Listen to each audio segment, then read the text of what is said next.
Hello tout le monde, alors je suis très heureuse aujourd'hui de vous présenter un nouveau livre concernant le tarot divinatoire aux éditions Erol et de l'auteur Claude Darche. Donc avec ce livre, à la fin, vous allez retrouver un jeu de tarot à détacher. Donc c'est un livre très complet, très bien pour les débutants. Et même pour ceux qui connaissent déjà le tarot, c'est un rappel sur les connaissances. Mais vraiment, pour ceux qui débutent, vous allez voir comment chaque carte est bien expliquée, la position, la couleur, la symbolique. Et c'est très bien pour commencer, quoi, hein. Donc moi c'est un petit livre, donc je vais vous montrer au prix de 10 €. Donc vraiment c'est un livre à avoir. Je vous le conseille si vous voulez vous lancer dans le tarot, parce que c'est un livre qui est pas cher. Vous avez un jeu à l'intérieur et vraiment vous allez apprendre beaucoup de choses. Alors moi je l'ai trouvé sur Vinted, hein, c'est intéressant. Donc merci à celle qui me l'a cédé. Je l'ai trouvé encore moins cher, bien sûr. Donc, je vous recommande d'y aller parce que vous trouvez des livres sur le tarot vraiment intéressants et à des prix aussi intéressants, hein. Donc, je vais vous lire ce qu'on va trouver dans ce livre. Le tarot de Marseille est un ensemble de 78 cartes ou arcanes appartenant à la catégorie des tarots divinatoires. Exemple et exercice à l'appui, ce guide propose une véritable initiation à l'histoire, aux principes et aux applications du tarot. Il décrit notamment les différents modes de tirage, du plus simple au plus subtil, et décrypte la symbolique et l'interprétation des arcanes. Complet et concret, cet ouvrage constitue un outil d'aide à la prise de conscience, au conseil ou à la prise de décision.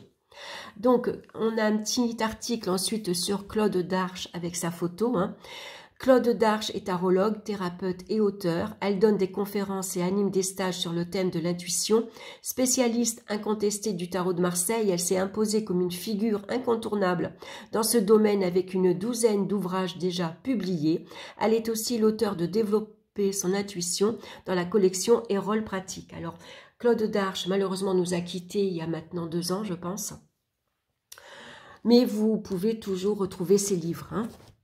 D'ailleurs, à l'intérieur de ce livre, vous avez ici dans la même collection tous les livres de tarot, mais également tous les livres ici du même auteur, hein. Donc, je vous le fais, voilà, si vous voulez faire une capture d'écran, vous allez retrouver tout ici, ces livres.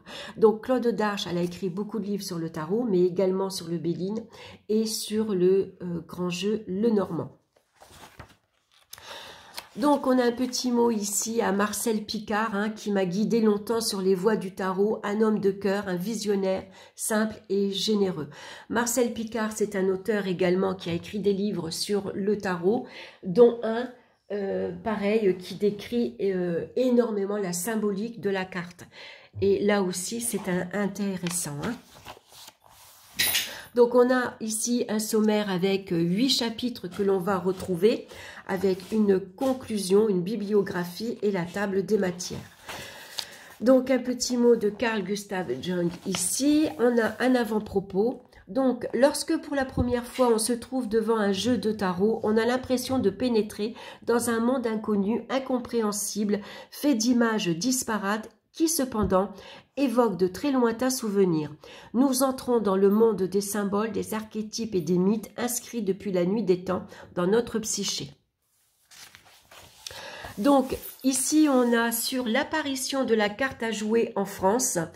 Donc vous voyez, ça remonte à très vieux, hein, puisque ici on commence en 1381. Donc elle nous donne différentes dates où le premier jeu de tarot est apparu. Ensuite des dates où il a été supprimé par l'État, hein, c'était interdit de faire les cartes. Et puis ensuite, au fur et à mesure, il est réapparu. Et ensuite, les imprimeurs ont pu imprimer les cartes. Donc ici, on a un mot sur l'origine des cartes, le tarot, comment il est constitué. Donc ici, elle nous explique que dans les... Donc un tarot, c'est 22 arcanes majeures et 56 arcanes mineures, divisés en 14 cartes. Donc dans ces 14 cartes, vous allez retrouver 4 cartes avec des personnages Et les 10 premières cartes, donc elles sont numérotées de 1 à 10, elles vont correspondre au bâton, coupe, épée, denier. Ça, c'est les enseignes italiennes. Dans les enseignes françaises, c'est les carreaux, cœur, pique et trèfle.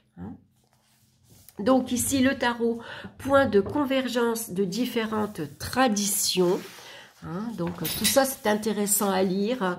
Les cartes imprimées, les premières cartes qui ont été ici imprimées en France et notamment à Paris. Comment ici les cartes sont devenues donc un jeu de société au départ. Les mystères du tarot en chapitre 2.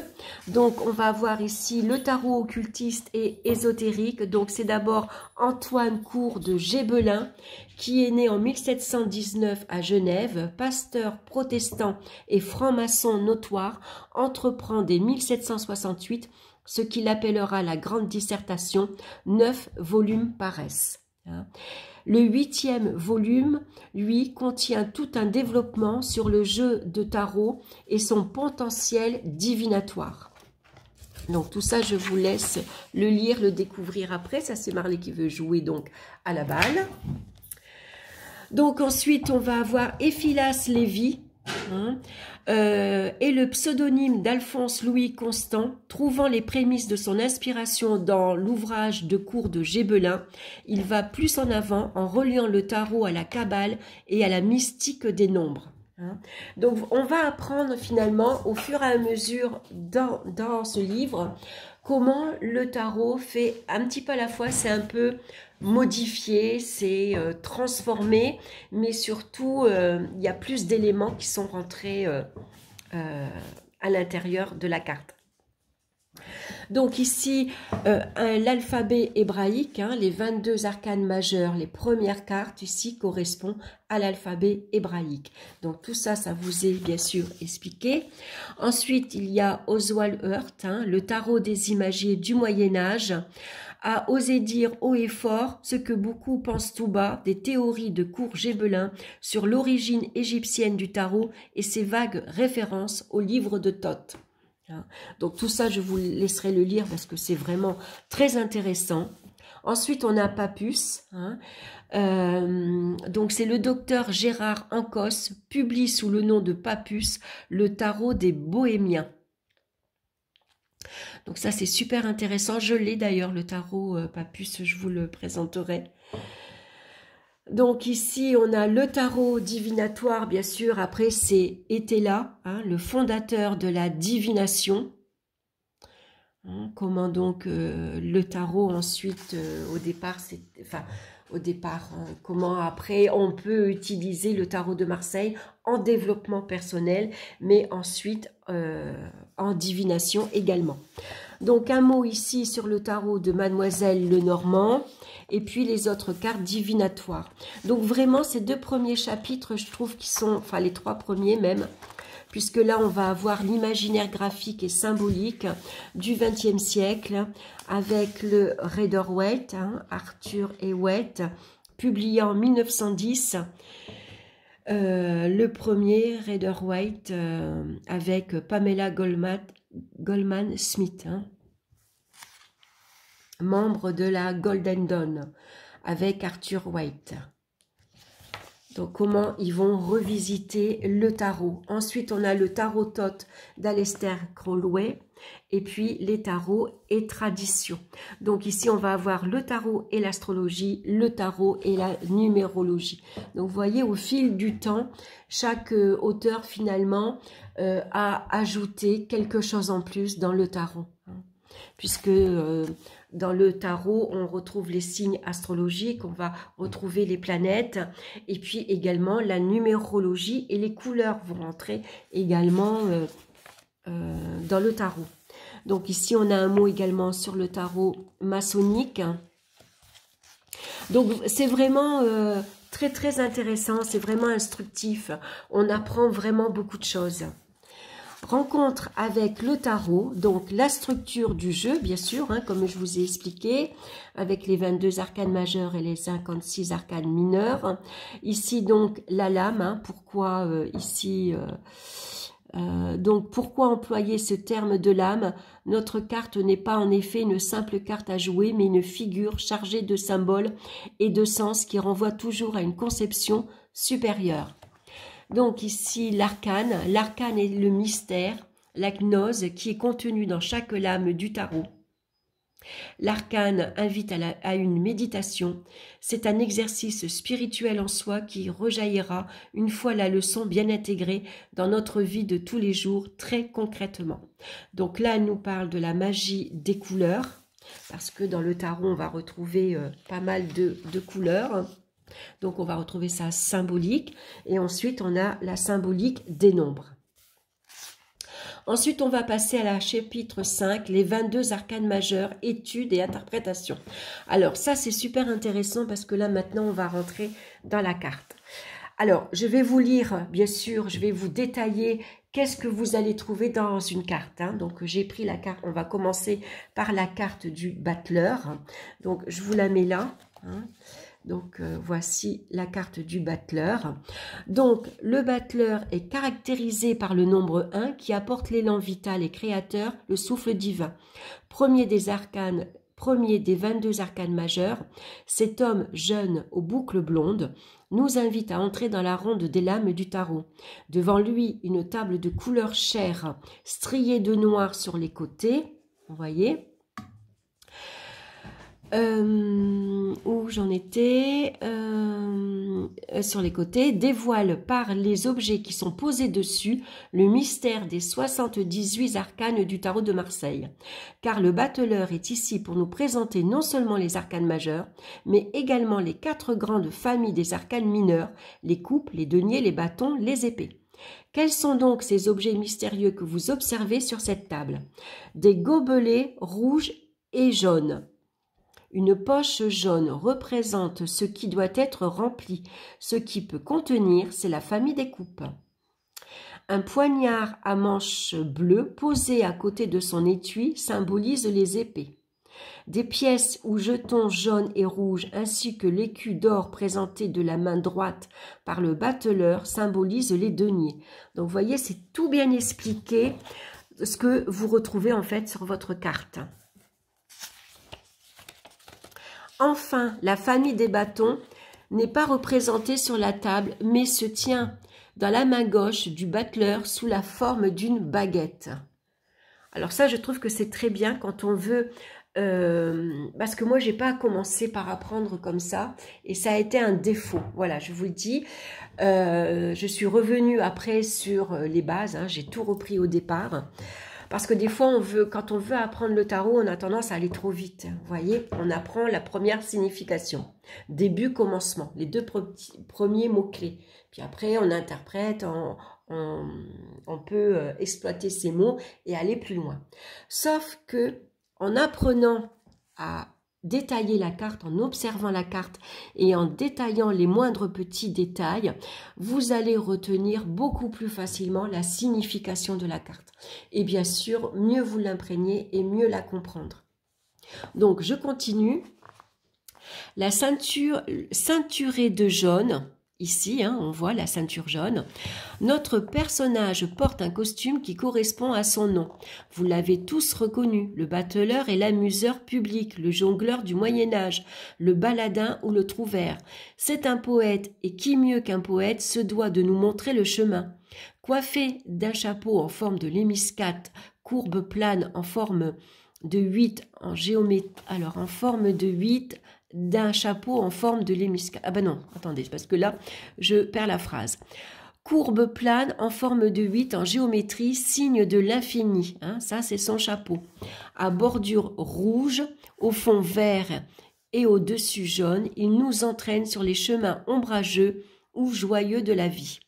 Jouez avec moi, braves gens, jouez avec moi, je vous entraîne sur la route des symboles. Si son costume alternant rouge et bleu, tout comme ses chaussures, marque la dualité contenue dans l'univers, il exprime encore davantage la complémentarité, l'unité au sein même de la pluralité. Son col blanc pointe vers le bas, dégage le cou, chakra de la parole et de l'action. Solidement planté sur ses pieds en équerre, la tête tournée vers la droite, il invite au jeu, à la création, à l'exploration des terres vierges et inconnues. Pour lui, le jeu commence et pour nous aussi, car nous aussi devons être bateleurs, concentrés sans effort, opérant avec aisance, agissant en toute sérénité et spontanéité. Donc, vous voyez comme la carte, elle est très bien décrite. Hein. On comprend que sa ceinture jaune, en fait, c'est son nom, le battleur. On voit que le costume, c'est un costume qui amuse. Hein. Donc, on sait qu'on va ici commencer la vie en s'amusant, hein, comme un enfant le fait finalement. Avec le col ici blanc dégagé, voilà, ça correspond ici au chakra de la gorge. Donc vous allez, si vous connaissez pas les chakras, ça va vous donner l'opportunité justement d'aller découvrir ce que c'est que les chakras, qu'est-ce que ça vous apporte, à quoi ça correspond. Hein? Donc, je trouve que c'est vraiment très bien fait. Et puis, on a tous les détails ici qu'on va retrouver sur sa table, à quoi il correspond. Hein, ses pieds écartés, à quoi il correspond. Hein. Bon, elle ne précise pas, par contre, que, vous voyez, la table, elle n'a que 3 pieds. Hein, elle n'en a pas 4. Hein. Donc, ça veut dire que la table est instable, hein, si elle est sur 3 pieds seulement. Hein. Donc, ici... Quand vous allez commencer un projet, un nouveau travail, que ce soit une nouvelle relation, vous êtes que au début. Hein. Y a rien qui est fixé, c'est pas stable, c'est pas bien ancré encore. Hein. C'est que le début. Il y a encore beaucoup d'efforts à faire. Hein. Donc ensuite, on va retrouver le pouvoir du battleur. Donc il donne de l'élan, de la force et l'esprit d'entreprise. Il vous pousse à aller de l'avant, à commencer quelque chose, à vous lancer dans une opération. Jeunesse, dynamisme, spontanéité sont ses maîtres mots. Ensuite, le sens social du battleur. L'enfant, l'adolescent ou l'homme éternel adolescent, l'amant, l'artiste, le comédien, le prestidigitateur, le danseur, tous les métiers liés au cirque, le joueur, le parieur et même le voleur. C'est de toute façon quelqu'un de débrouillard. Donc ensuite, l'espace du battleur, tous les lieux publics, les grands magasins, les avenues, les rues piétonnes, tous les lieux de divertissement, théâtre, music-hall, cinéma, café, etc. Il est plus à l'aise en ville qu'à la campagne. Le corps, donc la tête, le front, tout comme le signe astrologique du bélier, le visage et tous les problèmes liés à la peau, psoriasis, eczéma, rougeur et démangeaison. Alors, en pour, quand vous allez faire un tirage en croix, par exemple, on sait que la carte à gauche correspond, c'est le pour, et à droite, c'est le contre. Hein. Alors, pour moi, en tout cas, hein, ici, je vais dire que c'est en pour, et si je mets une autre carte ici, donc à ma droite, ça sera en contre. Donc, dans votre tirage, quand votre carte sort en pour, hein, rien ne peut arrêter cet élan vital qui vous pousse à vous lancer dans une entreprise. Laissez parler votre force créatrice et osez aller au bout de vos idées ou de vos projets. Démarrage, avancement, esprit d'entreprise, opportunité. Si au contraire votre carte est en contre, ne précipitez rien, méfiez-vous de votre impulsivité qui ne doit son ardeur qu'à votre propre jeunesse. Incompétence et maladresse, tout ne semble pas encore au point dans vos projets. Donc voilà, ici au niveau divinatoire, on va dire. Hein. Donc je trouve que c'est très bien expliqué, je trouve que pour apprendre, c'est simple, c'est clair, c'est précis, facile à comprendre, facile à assimiler. Hein. Et donc on va retrouver ça pour les 22 arcanes majeurs. Hein. Ici on a la papesse, arcane de la connaissance. Hein. Et donc on retrouve la même chose. Hein. Pareil pour le pape, l'amoureux et ainsi de suite. Hein. Voilà, et on va arriver donc avec le mort. Ensuite, le chapitre 6, on commence avec les arcanes mineurs, études et interprétations. Donc, on va ici nous parler des 4 familles. Donc, les coupes à quoi elles correspondent, les épées, les deniers et les bâtons. Interprétation divinatoire des arcanes mineurs. Donc ici, on a les as. Alors, les as, c'est le créateur et la création. Le nombre 1 représentant le créateur. Le principe non manifesté duquel découle toute manifestation. Donc, on va donc avoir la définition de l'as de coupe, hein, l'as d'épée, l'as des deniers, l'as des bâtons. Ensuite, on va passer au nombre 2. Donc, le monde de la matière. Le nombre 2 est le symbole de la matière, de la dualité et du féminin. Donc, on va retrouver le 2 de coupe, le 2 d'épée, le 2 de denier, le 2 de bâton, et ainsi de suite. Alors, attendez, excusez-moi, je m'interromps 2 minutes. Je vais donner la balle à Marley. Allez, prends-moi ta balle et t'es sage. Voilà, excusez-moi. Allez, je reviens. Donc voilà, on va avoir ainsi de suite donc les définitions, la symbolique donc de tous les numéros hein, qui correspondent donc aux arcanes mineures. Hein. Donc on a le 3, le 4, le 5 et ainsi de suite. Donc bien sûr quand vous avez le 5, vous avez le 5 de coupe, le 5 d'épée, le 5 de denier, le 5 de bâton et ainsi de suite. Hein. Ensuite on va passer les cartes les honneurs qui correspond aux figures. Hein. Donc, on va retrouver le valet, le cavalier, la reine et le roi. Donc, ici, les valets, à quoi ils correspondent? Donc, pareil, hein, le valet de coupe, le valet d'épée, le valet de denier, le valet de bâton. Les cavaliers, à quoi ils correspondent? Les reines, pareil. Et on va retrouver les rois. Ensuite, association des arcanes majeurs entre eux.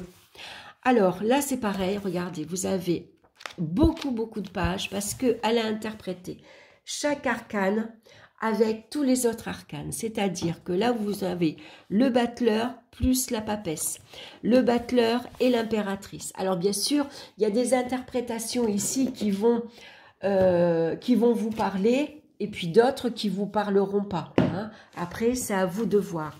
Donc, par exemple... Excusez-moi, on va associer le battleur par exemple et ici la tempérance.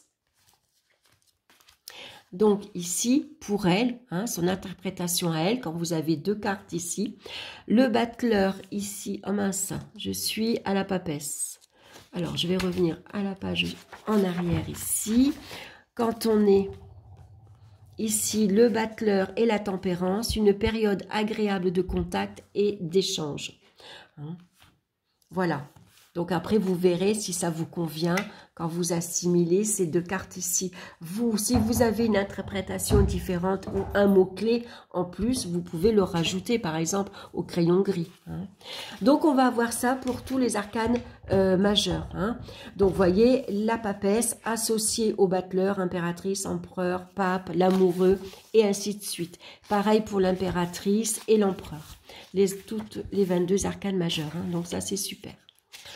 Ensuite, on va avoir un tirage et interprétation. Donc, le tarot et vous. Hein, donc là, nous enseigne quelques règles élémentaires à respecter pour approcher le tarot et apprendre à bien vivre avec lui. Mon approche personnelle, la consultation du tarot. Hein. Donc là, c'est quelques conseils précieux. Si votre projet, c'est de vous lancer en tant que professionnel, elle vous donne quelques conseils. Hein. Par exemple, ne laissez pas la personne qui est en face de vous choisir les lames. C'est vous qui choisissez. C'est vous qui décidez de la forme du tirage. Donc, bien sûr, elle, c'est son conseil par rapport à elle. Après, à vous de voir si ça vous convient, mais vous pouvez très bien agir autrement. Hein. Donc, on va avoir ensuite les tirages. Donc, le tirage à une lame, hein, c'est le plus simple pour vous familiariser avec les 22 arcanes majeurs. Donc, ici, je vous conseille de faire comme elle, de tirer une carte par jour. Vous battez votre carte avec votre café, par exemple, le matin. Vous tirez une carte et vous essayez de comprendre ce qu'elle a à vous dire avant d'aller chercher l'explication dans le livre. Hein. Ça permet de travailler sa mémoire. Et puis, voilà, de voir si vous avez retenu ici sa signification, mais également peut-être qu'elle va vous parler différemment. Hein. Ça, c'est après à chacun. Hein. Donc, si vous tirez le battleur, par exemple, aujourd'hui, c'est le début d'une entreprise. Vous avez tout en main pour réussir et démarrer sur un nouveau chemin. À vous de jouer. Hein, donc, par exemple, on a ici toutes les cartes. Hein, si vous tirez, voilà. Ensuite, ici, La vibration de la journée, pareil. Hein, si vous tirez une carte, par exemple, qu'est-ce qu'elle va vous dire? Par exemple, la roue de fortune, si vous tirez cette carte-là aujourd'hui, la vibration de la journée sera changement dans le programme. Laissez la roue tourner et suivez-la. Donc, le tirage personnalisé, par exemple, Maryse vient de rencontrer Jean-Paul et se demande si ce monsieur, malgré ses airs sympathiques, est quelqu'un de positif pour elle. Première question, est-ce que la rencontre avec Jean-Paul est une bonne chose pour moi? Elle sort la tempérance. Donc, voilà, elle vous dit ce que tempérance indique. Et à chaque question, elle tire qu'une seule carte. Hein, c'est sa façon à elle, qui a été repris d'ailleurs par Alexis Tournier dans son livre L'Oracle de Béline. C'est pareil, au lieu de, quand vous avez une question, au lieu de par exemple tirer 3 cartes ou 5 cartes, vous allez en tirer qu'une. Et à chaque question, vous allez tirer qu'une seule carte. Ça sera votre réponse. Et en tirant qu'une seule carte, ça vous évite de vous embrouiller avec les autres cartes qui suivent. Donc, on a le tirage ensuite ici à 3 lames. Le tirage en croix, bien sûr. Alors, je vous laisse le découvrir. Hein. Le tirage en 7 lames, les combinaisons. La conclusion, c'est Maître Eckhart qui écrivit « L'œuvre et le temps ont beau être passés, l'esprit dans lequel les œuvres ont été opérées continue à vivre. » Donc, on a une bibliographie ici à la fin, hein, avec toutes les citations, tous les livres qu'on peut retrouver par auteur. On a une table des matières, ici qui est pas mal, hein, donc vous allez retrouver tous les chapitres, hein, toutes les pages qui vous intéressent, elles sont numérotées, vous allez les retrouver facilement. Et le jeu de tarot des 22 arcanes majeures. Donc vous voyez, bon moi mon jeu il est à force d'être brassé, les couleurs se sont un peu effacées. Il est un peu plus petit qu'un tarot de Marseille, mais facile finalement pour manipuler et puis pour emmener partout avec vous. Hein. Le livre, il n'est pas très gros, il n'est pas très lourd, vous pouvez le mettre dans votre sac à main. Et votre petit jeu, vous pouvez l'emmener partout dans votre sac à main également. Hein, si vous voulez faire des tirages aux copines, vous amuser, apprendre également, hein, c'est très bien. Donc voilà, vous avez, ben voilà, la carte elle se détache. Donc vous voyez, vous avez tous les 22 arcanes majeurs. Donc c'est très bien parce que à chaque explication des cartes, vous prenez la carte, vous la mettez à côté du battleur, comme ça quand vous avez une description, ben, vous allez bien comme ça reconnaître le chapeau, le col blanc, la ceinture, les objets sur la table, ses pieds écartés. Je trouve que c'est très bien. Hein. En tout cas, c'est un livre qui est très bien fait. Donc, comme je le dis, c'est très bien pour ceux qui connaissent le tarot, c'est un rappel. Et pour ceux qui veulent se lancer, c'est un livre que je vous recommande parce que déjà, il n'est pas très cher du tout. Hein. Il est très complet. C'est très bien pour commencer. Ça va vous donner vraiment beaucoup d'informations. Vous avez de très bonnes bases. Et en plus, vous avez un jeu. Donc, voilà. Je trouve ça super. Voilà, j'espère que cette vidéo vous aura plu. Merci de votre écoute. N'hésitez pas à me laisser vos commentaires. Et puis, on se retrouve très bientôt pour une nouvelle vidéo. Bye bye.